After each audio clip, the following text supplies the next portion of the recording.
IDS Talks is a podcast dedicated to helping corporations and law firms find new and effective ways to leverage data, giving them a decisive advantage both in and out of the courtroom.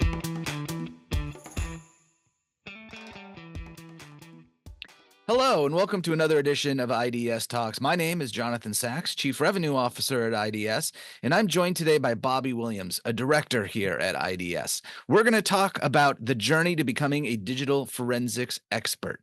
Bobby, welcome to the podcast. Thank you very much, good sir. Thank you for having me. I watch you do these podcasts with, our other team members so frequently, and I just get jealous that I'm not included. So, now I don't have to feel that way.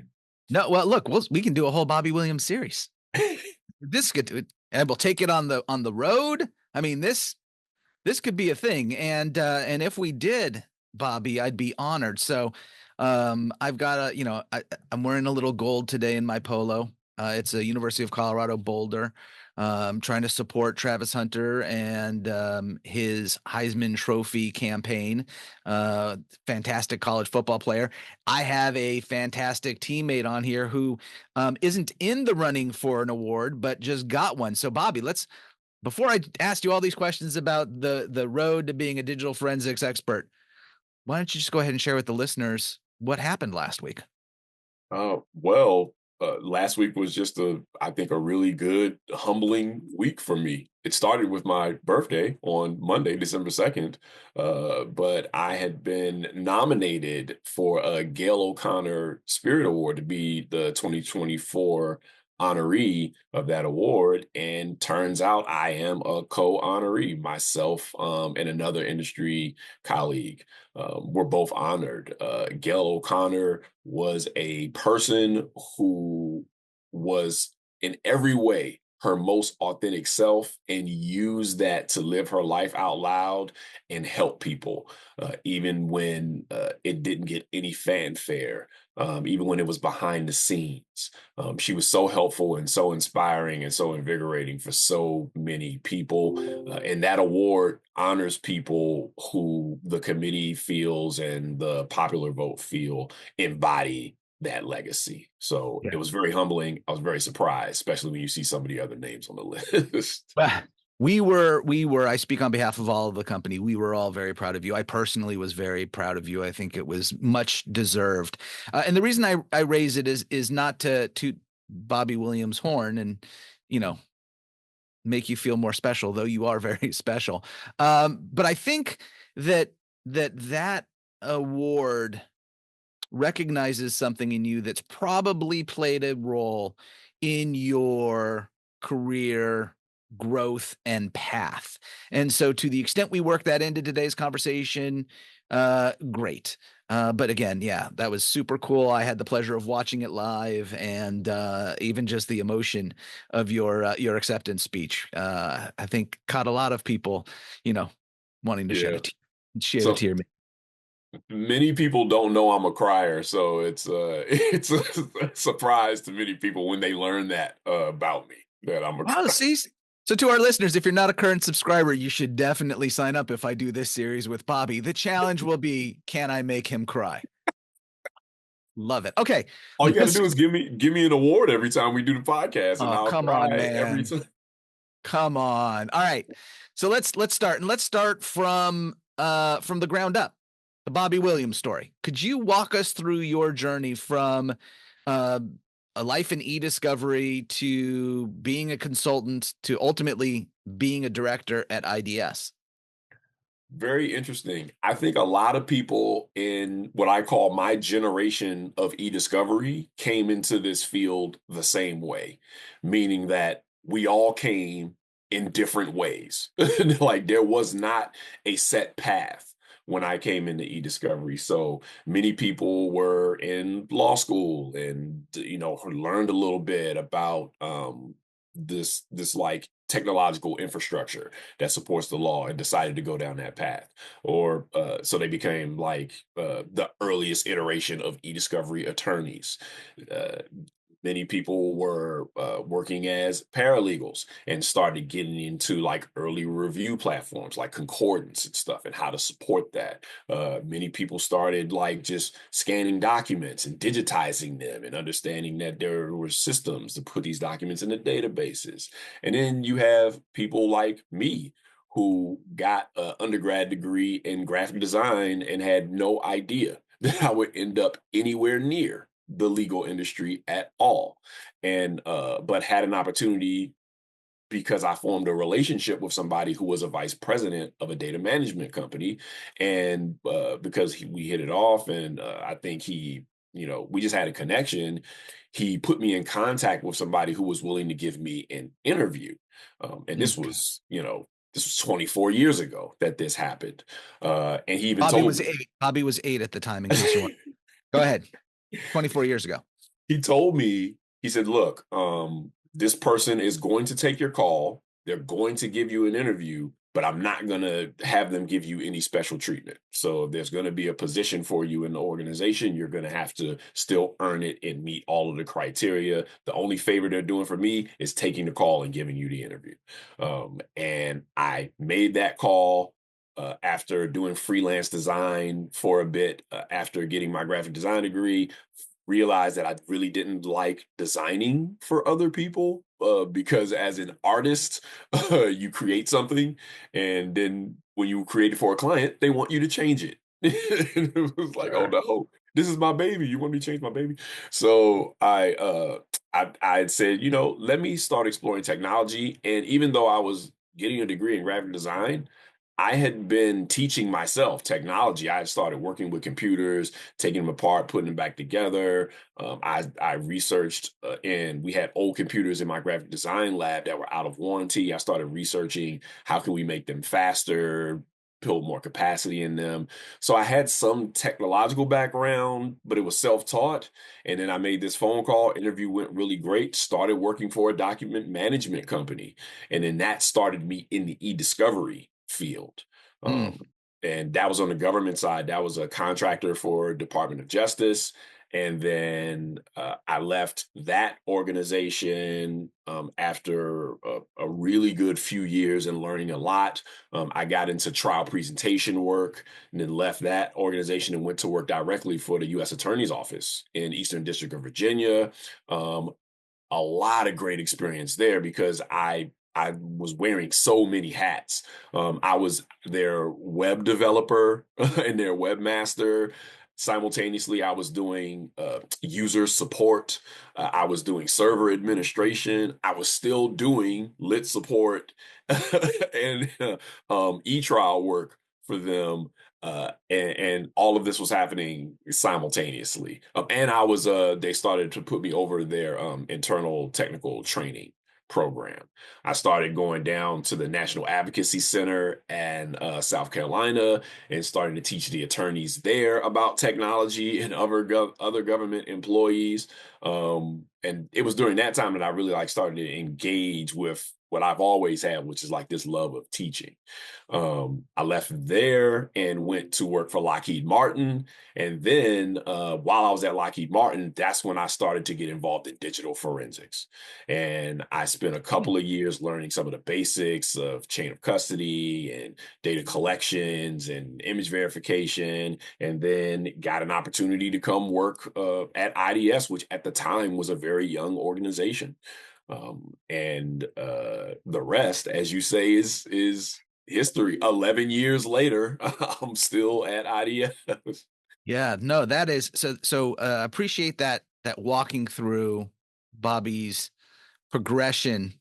Progression is not even the right word. It's just the yellow brick road of sorts that you took to get here. So let's talk a bit. I mean, I got so many questions, but let's focus on where you just ended your statement, which is brought you to IDS. Mhm. And so what I'd like you to just share a little bit is you came into IDS and clearly it was not, hey, thank you, IDS, I'm a director. No, it was growth within here. So now we understand the move from designer, which, hey, I think you need to work on a you need to work on an IDS Talks podcast shirt or something. We have a logo, but maybe we can figure something out. I won't mess with your baby. But let's talk about how you enter, the position you started in at IDS, how you advanced within IDS to where you are today before I go down the other paths of questions. So I think the how I advanced was I just focused on learning as much as I could, and really I focused on good relationships within the company, because there were people in the organization who played a role in me learning, right? I was willing to learn, but I didn't know everything I needed to learn. I didn't know what I didn't know, right? But I was open to learn. So I started at IDS as a base level consultant. And because of people being willing to spend time with me, mentor me, teach me, give me opportunities to do things that I hadn't done before I came to IDS. People like Julian Ackert, who I think is a great example of what you can achieve with focus and being driven by the mission, but still being open to teaching people. Julian's pretty good at that. So early on, it was Julian. I had another colleague, James Whitehead, at the time in the organization. I worked a lot with Neil Lawson, who was in the organization. Had some early projects with our CEO, Dan Regard, back then. And I just got opportunities to learn, working on projects. And then with excelling at that came promotions from a base level consultant to a senior consultant, from a senior consultant to a managing consultant, from a managing consultant to a senior managing consultant. And it was around that time where I met you and expressed an interest in maybe taking a foray into revenue generation, which I had never done with any intention in my career. And thank goodness you were here, because you were like, hey, once a week, we're going to set up a meeting cadence. We're going to see what you need to learn. And I'm going to teach you what I can. And that's when I started learning about conceptual selling and all of these sales theories. And you started introducing me into some of the protocols that help you sell, and some of the things I could expect as a relationship builder. And I think that was the journey. It was just I was always at some point in time connected to people at IDS who I think were invested in my success. And I was willing to work and collaborate with those people to help improve myself and prepare me for the next step. Now, for those, Bobby, who might be in a similar situation in their jobs today, did you seek these individuals out and ask them to teach you, or for mentorship? Did they present themselves to you as willing to do it? Was a combination of the two? I think it was a combination of the two. It was a lot of me seeking, because that's my personality. But I also think that people were always receptive anytime I sought them out. And I also think, look, I have to be honest about the fact that there really was no path to what I did at IDS, which is start as a base level director and be a base level consultant and become a director. So part of it was, we had leaders in the company who founded this organization already at a certain level when they founded the company. Right. So, and they had never run a company where they had to bring somebody from a base level consultant up to a director. So, how do you do that? How does one do that when you've never done it before? So it was a bit of a collaborative effort of me seeking out and them figuring out, how do we work together to make this happen, and them, you being included in that, obviously. Yeah, and I really enjoyed those. I enjoyed those early years together, Bobby. Not 11 years ago. I've got 6 coming up here, but I think this is a really important point. And I think this is a point that people live, I think, in their everyday life. If you don't ask, you're not going to get. What's the worst that happens? Somebody says no.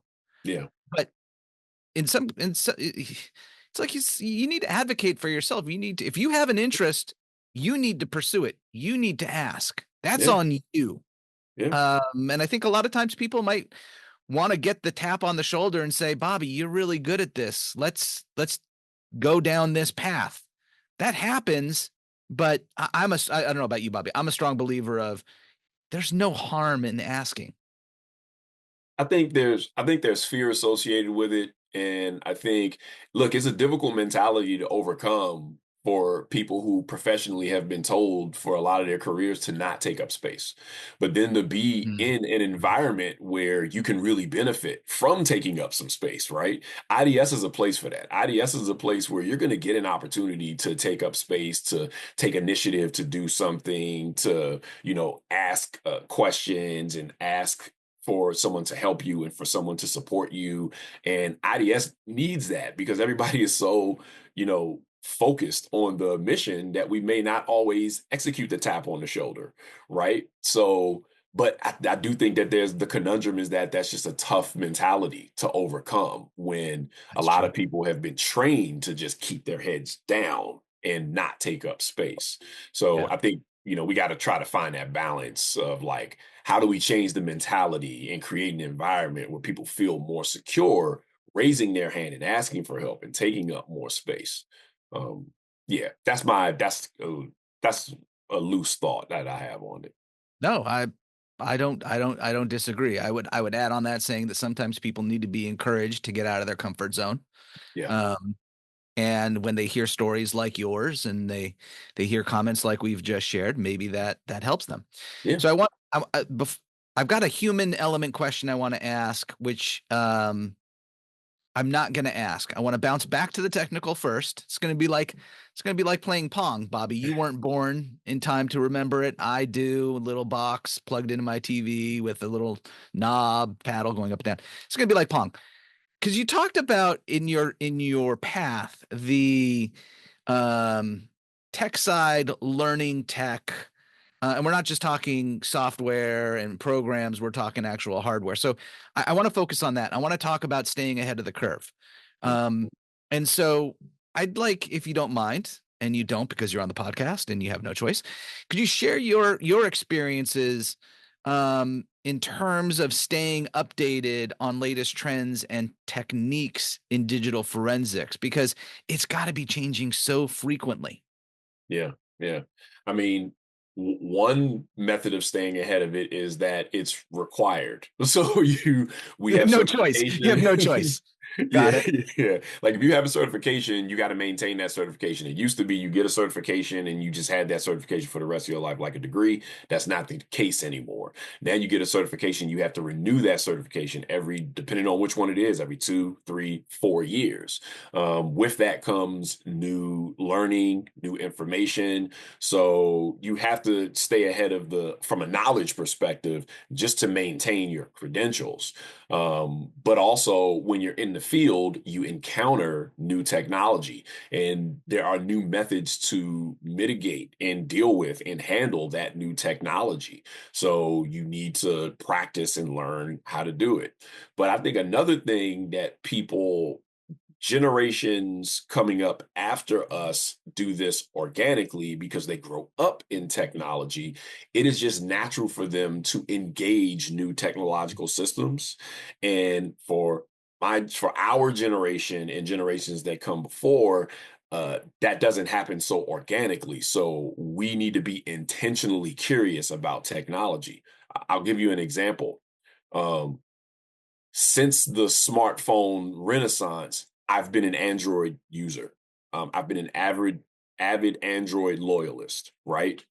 But then the only time I would come into contact with iOS devices would be when I did an investigation or a collection, right? Right.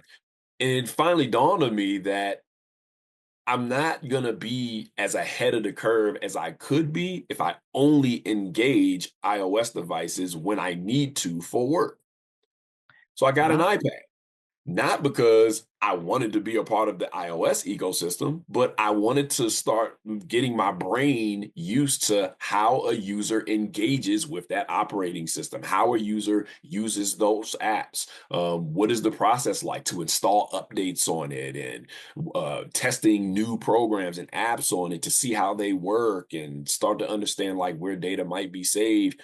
That gave me insights into how a user might use an iOS device, Right. which I think empathy makes you a better investigator, thinking about someone else's experience. Back to the human side. Good job. Yeah. Yeah.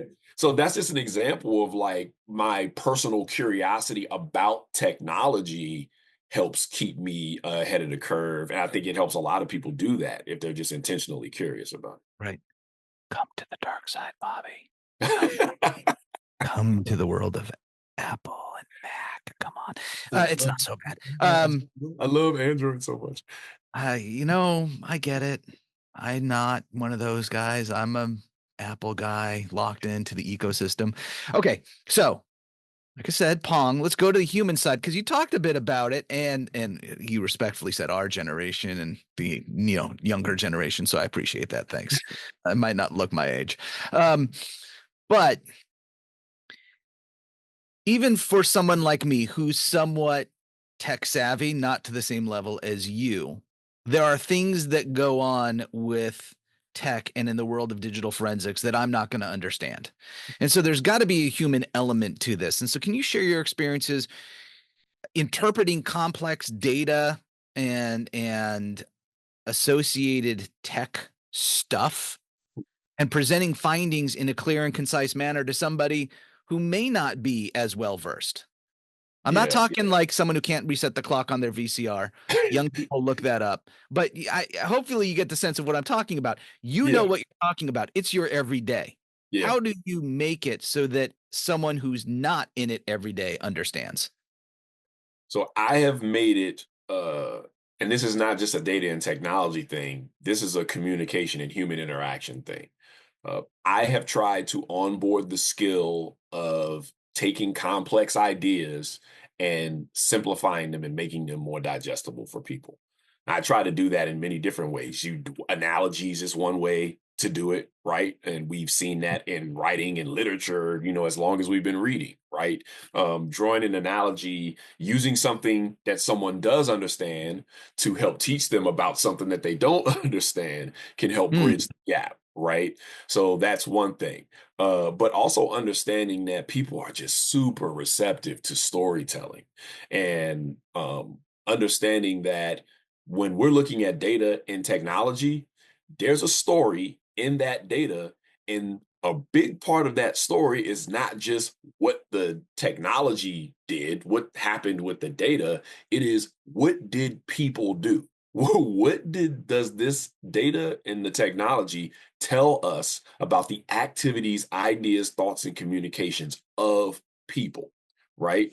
So I try to focus on like understanding what happened with data so that I can tell people the story of what happened. I'm not trying to make them technological experts, right? Because everybody's not going to be a technological. Even the attorneys that I work with, the goal is not to make them technological experts. The goal is to make them technologically competent, right?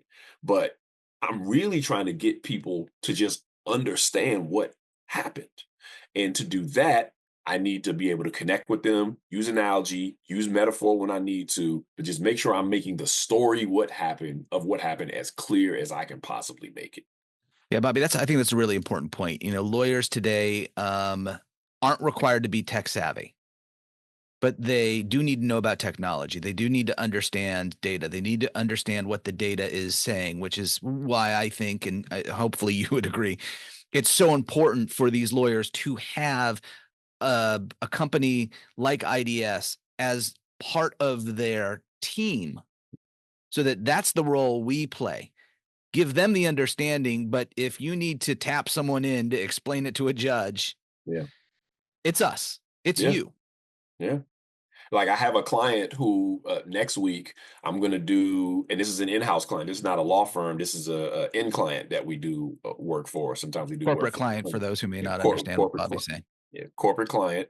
And she reached out and was like, "Hey, I really just want my HR people and my IT people and the other members of my legal team to have some understanding of more digital forensics basics so that we can start to build our strategy in collaboration with me for the information governance and lit readiness side of when they have internal investigations, when they need to do collections, right? So uh, I'm not going to make them all technological experts. Some of them already are. The IT team is part of that, but digital forensics is a specialization. And so it's helpful for me to be able to have conversations with them to say, okay, these are the types of cases that you might need to deal with. These are the type of investigations you might need to deal with. And this is how the way you handle data can potentially have an impact on your ability to understand the story of what happened. Right. And that's me being embedded with them.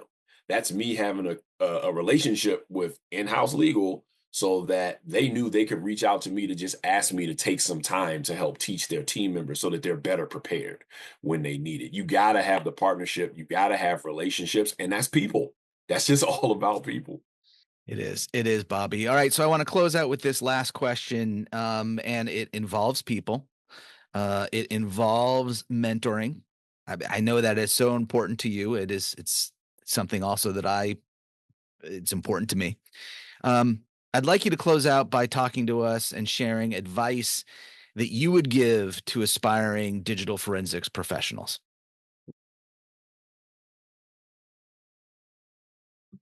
Be curious. That would be the first thing. Technology is changing rapidly. It's growing rapidly. The usage of it is ever increasing. And the only way you're going to have any hope of staying connected and staying ahead of it and continuously augmenting your expertise is to be curious. You got to be asking yourself questions. You got to be asking other people questions. The second thing I would say is be empathetic. Care about the experiences that other people are having because as a digital forensics investigator, you need to try to dig into how something happened and why something happened and what someone may or may not have done and what their motivations may have been and how that impacted their engagement with technology and data. So legitimately care about the experiences of other people. It will help you be a better digital forensics investigator. And then relationships, like just know that you're not alone. I'm a big anime fan. And one thing you learn when you watch a lot of anime is that friendship is really powerful. There are a lot of people who want to teach, who want to mentor, who want to help you find your path and they want to increase the pipeline of talented people coming into our industry because we need it. We need smart, dedicated, hungry people who want to come in and help us understand data and its impact on people. These systems are made by us and for us. So I think understanding that puts you on the right pathway with the right mentality to learn what you need to learn to be effective in digital forensics. Yeah. Well, that's great. I appreciate that insight, Bobby. Well, listen, I want to thank you, Bobby, for joining me today. I'd also like to thank our regular subscribers and those that may be first-time listeners for spending time with us.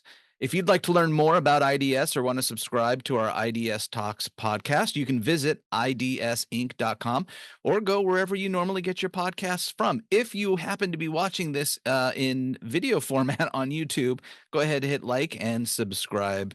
Thank you again for joining us, and I look forward to talking more about data with you on our next edition of IDS Talks.